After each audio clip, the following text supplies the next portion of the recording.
Bonjour, je m'appelle Mickaël, je suis un ambassadeur Rubik's Cube et ensemble, nous allons apprendre à résoudre un Rubik's Cube en moins de 20 minutes, en seulement 6 étapes. Je vous fais la promesse qu'à la fin de cette vidéo, grâce à une toute nouvelle méthode de résolution simplifiée pour débutants, vous saurez résoudre votre Rubik's Cube. Et qui sait, avec un peu d'entraînement, vous serez peut-être le prochain champion de résolution rapide. La première étape consiste à connaître votre Rubik's Cube et les définitions de chaque pièce de votre Rubik's Cube. Ceci est une étape importante, car elle va vous permettre de comprendre la logique et le fonctionnement de votre Rubik's Cube. Il est composé de 3 couronnes. La couronne du dessus, la couronne du milieu et la couronne du bas. Le cube est naturellement composé de 6 faces, donc 6 couleurs. L'une des choses importantes à savoir, c'est que les centres ne bougent jamais. C'est ce qui va vous donner la couleur de chaque face de votre Rubik's Cube. Ici, par exemple, le centre est blanc. Cela veut dire qu'une fois résolu, cette face sera toujours blanche. Ici, nous avons un centre orange. Cela veut dire qu'une fois résolu, cette face sera toujours orange. Ici, le centre est vert. La face résolue sera toujours verte. Ici, le centre est rouge. La face résolue sera toujours rouge. Ici, le centre est bleu, la face résolue sera toujours bleue. Et ici, le centre est jaune, la face résolue sera donc toujours jaune. Le fait que les centres ne bougent jamais, cela vous donne une indication de la couleur que vous allez toujours retrouver à l'opposé. Par exemple, si nous prenons ici notre centre blanc, eh bien, son opposé sera toujours jaune. Ici, notre centre est rouge, son opposé sera toujours orange. Ici, notre centre est vert, son opposé sera toujours bleu. Le Rubik's Cube est composé de 12 cubes d'arêtes à 2 faces visibles et de 8 cubes de coin à 3 faces visibles. Les arêtes sont des pièces avec 2 couleurs. Il y a 12 arêtes en totalité, toutes localisées dans les rangées du milieu d'une face de Rubik's Cube. Les cubes de coin sont des pièces avec 3 couleurs. Il y a 8 cubes de coin en totalité, tous localisés dans les coins d'une face de Rubik's Cube. Les pièces centrales sont des pièces avec une seule couleur. Il y a 6 pièces centrales et chacune est située au centre de chaque face du Rubik's Cube. Maintenant que vous connaissez les morceaux du cube, il est important de savoir comment le cube se déplace réellement. Chaque côté ou face du Rubik's Cube est représenté par une lettre. Cela signifie que lorsque vous tenez votre Rubik's Cube dans une position de face comme ceci, les lettres suivantes font référence aux 6 côtés du Rubik's Cube. Ces lettres, mises côte à côte, vont former un langage universel qui seront des séquences de mouvements plus connues sous le nom d'algorithmes. R veut dire face droite, qui se trouve à droite du cube. L veut dire face gauche, qui se trouve à gauche du cube. U veut dire face du haut, qui se trouve sur la partie supérieure du cube. D veut dire face bas du cube, qui se trouve sur la partie inférieure du cube. F veut dire face avant du cube, face qui se trouve devant vous. Et B veut dire face arrière du cube, face qui est éloignée de vous. Ces lettres sont également utilisées pour représenter les mouvements nécessaires pour résoudre le Rubik's Cube. Par exemple, la lettre majuscule F représente la face avant du cube, qui doit être tournée dans le sens des aiguilles d'une montre. Lorsque vous effectuez vos mouvements avec votre Rubik's Cube, gardez votre cube face entière devant vous comme ceci. Jamais avec l'angle comme ceci. Voyons maintenant comment le cube bouge. Chaque mouvement représente une rotation qui est un quart de tour comme celui-ci. S'il y a 2 mouvements identiques, alors ce sont 2 quarts de tour qui correspondent à une rotation d'un demi-tour comme ceci. La lettre F' signifie un mouvement inversé qui doit être tourné dans le sens inverse des aiguilles d'une montre. Chaque lettre majuscule suivie d'une apostrophe signifie un mouvement inversé qui doit être tourné dans le sens inverse des aiguilles d'une montre. Maintenant que vous avez terminé la première étape, il est temps de mettre toutes ces connaissances en pratique. Mais avant de passer à la deuxième étape, soulignons rapidement certaines des choses importantes de la première étape. Premièrement, vous devez vous rappeler que les pièces centrales ne bougent pas. C'est ce qui va vous aider à connaître la couleur de la face à résoudre. Deuxièmement, Les couleurs des pièces centrales sont toujours opposées. Blanc opposé jaune, bleu opposé vert et rouge opposé orange. Maintenant, nous allons voir comment tout cela s'assemble en allant à l'étape numéro 2 avec ce que nous avons appris à l'étape numéro 1. Notre objectif à cette étape est de créer une croix blanche. La pièce centrale blanche a en général un logo dessus. Trouvez la pièce centrale blanche et tenez votre Rubik's Cube avec la pièce centrale blanche en haut. Rappelez-vous, les parties centrales d'une face de Rubik's Cube sont appelées des arêtes. Les arêtes sont composées de deux couleurs que nous allons connecter avec les mêmes couleurs de centre de face du Rubik's Cube. Ici, par exemple, l'arête bleue est déjà connectée avec le centre bleu. Maintenant, nous allons chercher à connecter l'arête blanche avec le centre blanc de la face supérieure du Rubik's Cube. Et pour cela, nous allons tourner notre face du Rubik's Cube comme ceci, afin de connecter l'arête blanche avec le centre blanc de la face supérieure du Rubik's Cube. Ici, par exemple, nous avons une arête rouge et blanc. Nous allons donc chercher à connecter l'arête rouge avec un centre rouge, pour ensuite connecter l'arête blanche avec le centre blanc de la face supérieure du Rubik's Cube. Si vous vous trouvez dans ce cas de figure, c'est-à-dire une arête bien positionnée mais avec deux couleurs inversées, pas de panique. Positionnez le cube blanc de l'arête sur votre droite, comme ceci, et faites cette séquence de mouvements. R', U, F', U'. Vous venez d'inverser les couleurs de l'arête sans avoir détruit les autres arêtes déjà connectées au centre du Rubik's Cube. Si vous vous trouvez dans ce cas de figure, une arête avec une couleur qui correspond à un centre et l'autre non, amenez tout simplement l'arête vers le bas et essayez de trouver sa connexion avec la même couleur de centre pour ensuite remonter l'autre couleur afin de la connecter avec la couleur de la face supérieure du Rubik's Cube.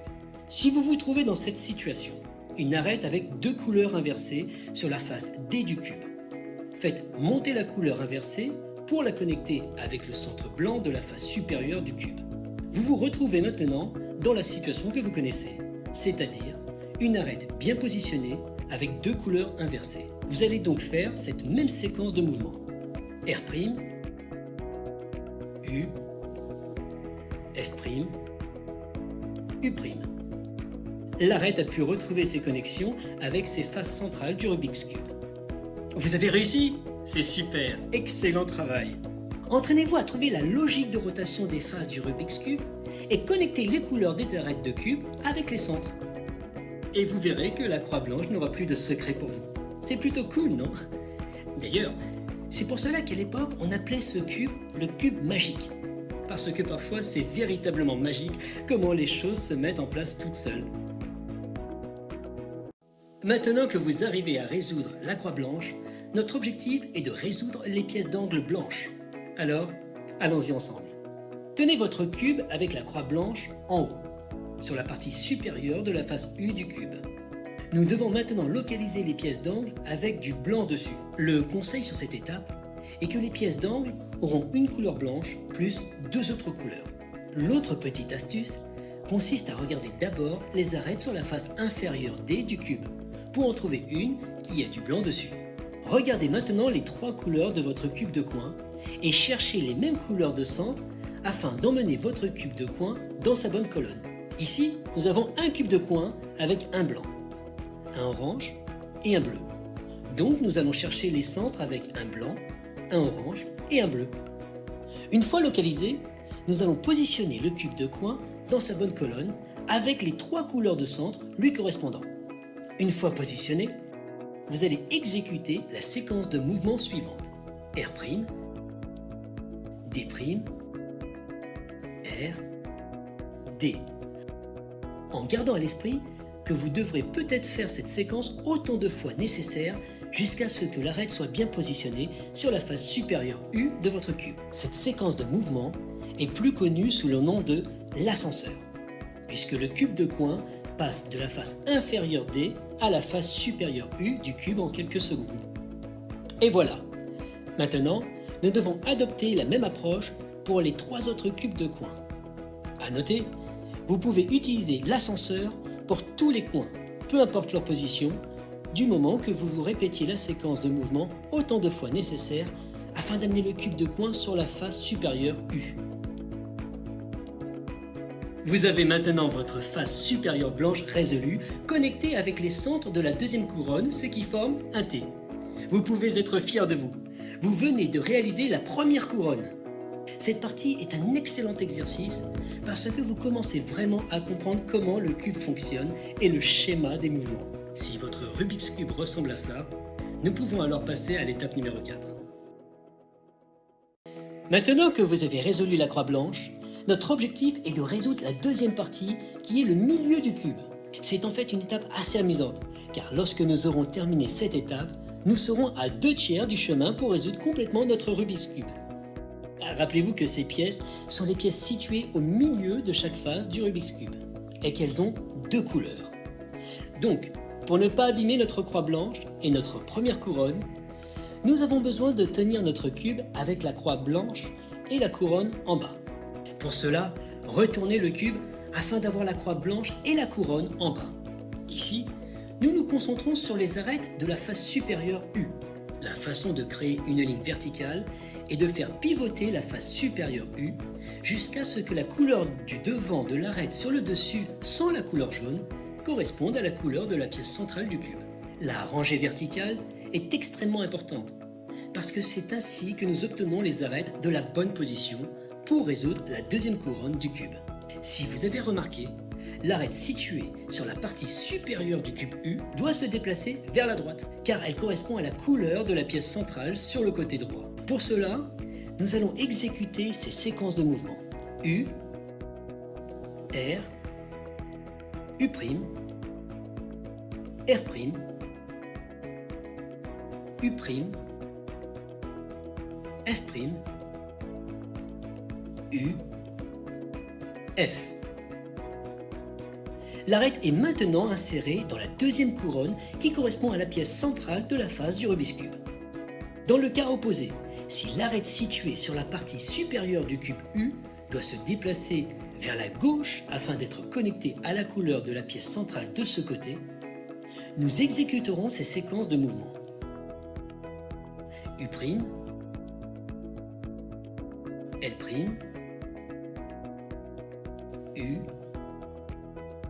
L, U, F, U',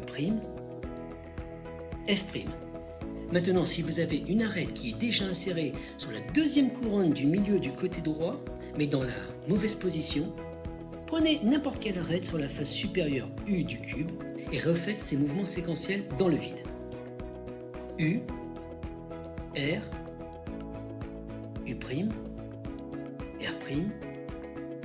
U', F', U, F. Cela va sortir le cube de coin de la deuxième couronne afin de l'avoir sur la face supérieure U. Vous n'avez plus qu'à reconnecter l'arête avec votre centre de deuxième couronne et refaire ces mouvements séquentiels afin d'insérer l'arête dans la deuxième couronne. U, R, U', R', U', F', U, F. A l'inverse, si vous avez une arête inversée côté gauche qui est déjà insérée sur la deuxième couronne du cube, prenez n'importe quelle arête sur la face supérieure U du cube et refaites ces mouvements séquentiels inversés dans le vide. U', L', U, L, U, F, U', F'. Reconnectez l'arête avec votre centre de la deuxième couronne et recommencez ces mouvements séquentiels inversés. U', L', U, L, U, F, U', F'. Félicitations, vous avez réussi et vous pouvez être fiers de vous. Nous sommes maintenant à 2/3 du cheminement pour résoudre complètement notre Rubik's Cube. Si les deux couronnes d'en bas ressemblent à ça, vous pouvez passer à l'étape numéro 5. Il ne nous reste maintenant qu'une seule couronne à finir. Maintenant que nos deux couronnes sont résolues, notre objectif est de résoudre la couche supérieure U du cube qui peut se faire en 2 étapes. Dans cette étape, l'un des conseils est que l'arête jaune n'a pas besoin de correspondre aux autres pièces centrales de la deuxième couronne. Donc ne vous inquiétez pas pour ça. À cette étape de résolution, regardez bien la face supérieure jaune de votre Rubik's Cube. Vous allez vous retrouver dans 3 cas de figure. Premier cas de figure. Vous n'avez qu'un seul carré jaune situé au centre de la face supérieure U de votre Rubik's Cube. Deuxième cas de figure. Vous avez un trait jaune horizontal au milieu de la face supérieure U de votre Rubik's Cube. Troisième cas de figure. Vous avez un L jaune inversé côté gauche sur la face supérieure U de votre Rubik's Cube. Peu importe les cas de figure dans lesquels vous vous trouvez, vous allez tout simplement exécuter ces séquences de mouvements. F, U, R, U', R', F'. Vous vous retrouverez à avoir soit un L jaune inversé, soit une ligne horizontale jaune. Si tel est le cas, vous devrez refaire ces séquences de mouvements autant de fois nécessaire jusqu'à obtenir une croix jaune sur la face supérieure U. F, U, R, U', R', F'. Une fois ces étapes terminées, vous devriez avoir une croix jaune sur la face supérieure U de votre Rubik's Cube. Si vous l'avez, c'est le moment d'aller à la deuxième étape pour obtenir tout le jaune sur la face supérieure U du cube. Et nous sommes très proches de la résolution totale du cube. Alors ne lâchons rien et passons à la seconde étape. À cette étape de résolution, votre cube sera dans l'une des positions suivantes. Vous n'avez pas de coin jaune en place. Vous avez un coin jaune en place. Vous avez 2 coins jaunes en place. Peu importe dans quel cas de figure vous vous trouverez, nous allons tout simplement exécuter un seul algorithme. Mais nous devons tout d'abord positionner correctement notre cube. Si nous n'avons pas de cube de coin en place, nous devons juste nous assurer que sur la face gauche, nous avons ici un coin jaune. Positionnez-le comme ceci. Si nous avons un coin en place, vous pouvez voir qu'il ressemble à un poisson. Nous avons le poisson qui pointe vers le côté gauche. Si nous avons 2 coins en place, il suffit de s'assurer que nous avons un coin jaune sur la face avant en haut à gauche. La même chose avec celui-ci.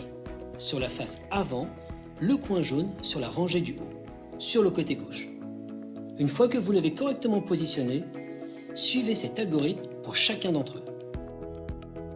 R, U, R', U, R, U2, R'.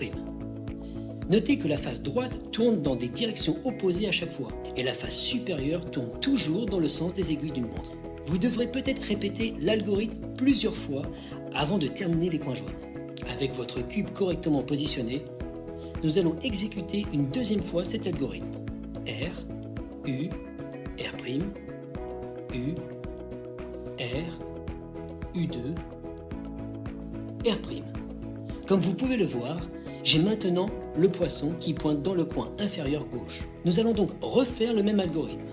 R, U, R', U, R, U2, R'.